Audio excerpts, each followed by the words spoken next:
Sabbath shalom and good morning everyone. పరిశుద్ధులైన Elohim బిడ్డలందరికీ ఈ ఉదయకాలమున శుభవందనములు తెలియపరుస్తూ ఈ దిన కృపావాక్యం చూసుకుందాము. ఎలోహిం బిడ్డలారా, సామెతల గ్రంథము 4వ అధ్యాయము 26వ వచనం. నీవు నడుచు మార్గమును సరళము చేయును, అప్పుడు నీ మార్గములన్నీ స్థిరములగును. మనం నడిచే మార్గములను ఆయన సరళము చేయాలంటే పై వచనాలలో చెప్తున్నాడు. ఏమని చెప్తున్నాను? నీ యొక్క పెదవుల నుంచి మూర్ఖపు మాటలు రానివ్వకూడదు, కపటమైన మాటలు నీ యొక్క పెదవుల నుంచి రాకూడదు. సో అంటే మూర్ఖపు మాటలు, బూతు మాటలు, చెడ్డ మాటలు, దూషణ మాటలు, ఇతరులను శపించడము, దూషించడము అవి రాకూడదు. అదేవిధంగా కపటమైన మాటలు, కొందరు లోపల ఒకటి పెట్టుకుని పైకి ఒకటి మాట్లాడుతుంటారు, వేషధారణ. ఆ విధంగా మీరు లేకుండా యథార్థంగా ఉన్నప్పుడు మీ మార్గములన్నీ ఆయన సరళపరుస్తాడు. ఒక భార్య భర్తల ఒక చిన్న స్టోరీ చెప్తాను మీకు. మరి ఒక భర్త తను చెడు మార్గములకు, చెడు అలవాట్లకు బానిసై భార్య పిల్లల నుంచి దూరంగా వేరే పట్టణంలో ఉండి ఇంకొక ఆవిడతో కాపురం పెట్టేశాడు. ఈ భార్యను పిల్లలను మర్చిపోయాడు. అప్పుడు ఆమె ప్రతిరోజు ఆ భర్తను దూషిస్తుంది, శపిస్తుంది.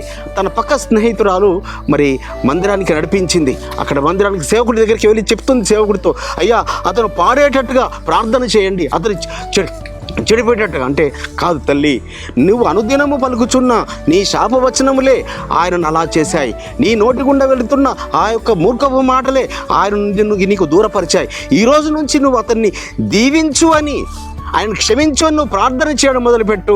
సంవత్సరం తిరగకుండానే నీ భర్త నీ వద్దకు వస్తాడు నిన్ను వెతుక్కుంటూ అని ఆ సేవకుడు చెప్పి ప్రార్థన చేసి పంపించాడు. ఆ రోజు నుంచి ఆమె తన నోటి గుండా మూర్ఖపు మాటలు, కపటపు మాటలు రానియకుండా తన భర్తను, అయ్యా తనను క్షమించండి, నా భర్తను ఆశీర్వదించండి, దీవించండి అని ఆయన 1 year అన్నాడు. కానీ అతను 6 months లోపే మళ్ళీ భార్య పిల్లలు వెతుక్కుంటూ ఆ పట్టణానికి వచ్చాడు.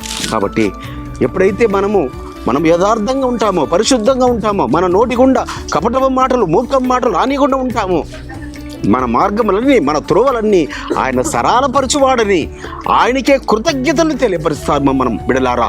కాబట్టి పరిశుద్ధులమైన మనం ఎప్పుడు కూడా మన నోటి గుండా మరి పక్కింటి వారు కానీ, ఎదురింటి వారు కానీ మన నోటి గుండా బూతు మాటలు వచ్చేది వారు అసలు వినకూడదు. బూతు మాటలు వస్తున్నాయంటే మనం ఆయనను దూషిస్తున్నట్టు లెక్క.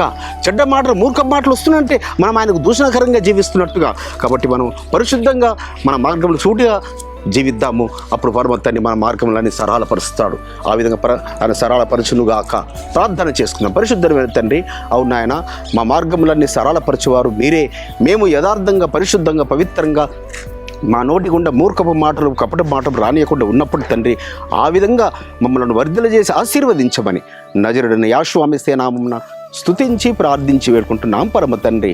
మన పరలోకపు తండ్రియు, మన రక్షకుడును, విమోచకుడును, నజరేయుడైన యేషువా మెస్సీయ వారి దివ్య సముఖము నుంచి మీకు, మీ కుటుంబాలకు, మీ వంశాలకు శాంతి, సమాధానం, కృపయు నిరంతరము నిలిచి ఉండునుగాక. ఆమేన్.